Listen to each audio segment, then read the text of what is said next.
3. Hey you guys, this is Kim Waltower, the program coordinator here at Healthcare Resources.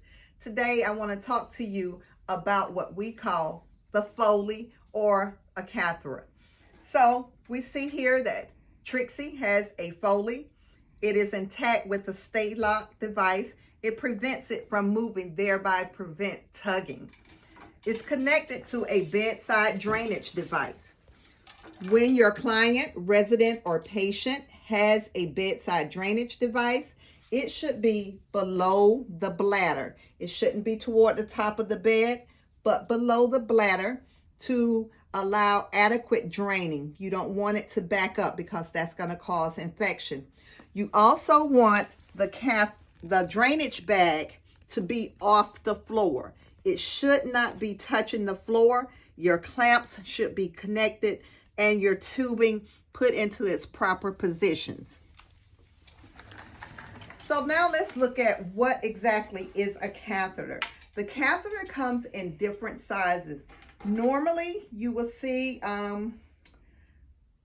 someone with a 16 French, and the size is there, or a 14 French. Those are the normal sizes that we use. Also, you see here how much saline to put into the catheter. That one says 5, and this one says 30 cc's. And we're going to put it in this port. I know it looks like one long tube, but there's actually 2 separate tubes there, okay? This one is much bigger, as you see, than this one. The size depends on sometimes what has happened. Sometimes patients are confused and pull it out, and with the bulb inflated, it causes trauma, and so we may have to go to a bigger size. We insert it into the bladder through the meatus, and that is a sterile process. Once in the bladder, it drains, and I'm going to allow you to see the holes there and there. That's where the urine enters the tubing. Then the nurse will take the saline and going or gauging by what's on the tube, that's how much saline that she puts into there. For here it's 30 cc's. I don't have 30 in here, but I'm just going to show you guys what it looks like.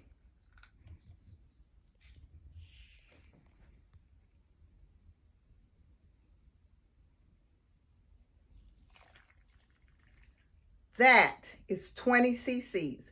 To fully hold it in place, I would have to add 10 more cc's. So now you see why it's important to anchor that down so that it doesn't tug or it doesn't pull. If you notice that the resident, patient, or client has a Foley, but urine is somehow still leaking on the bed, that means probably the fluid is coming out of the balloon, and the nurse may have to deflate, get new saline, and inflate. So with that, keep that locked down to the leg. Keep the drainage bag below the waist and off the floor. And if you see any problems or complications, let your nurse know as soon as possible. See you guys next time.